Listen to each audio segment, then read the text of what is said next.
Welcome to the Salmon Runs YouTube. Enjoy the video. In this video, I will show how to change Honda Civic brake light. Gather a Phillips screwdriver, a clean cloth, and the correct replacement bulb before you start. Park on level ground, set the parking brake, and disconnect the battery for safety. Work with gloves to avoid oil on the bulb and have a helper press the brake to test the light as you proceed. Start by opening the trunk and finding the taillight access panel on the liner. Use your Phillips screwdriver to remove the screws and gently pull back the liner to reveal the bulb socket. Keep all fasteners in a small container so nothing gets lost.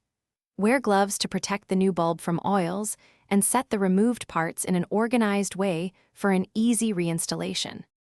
With the socket exposed, twist it counterclockwise and pull it straight out of the taillight housing. Carefully remove the old bulb and check the socket for corrosion or damage before replacing it.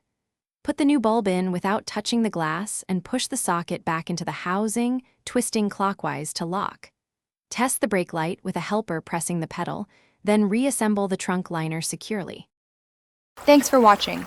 Consider subscribing if we helped you.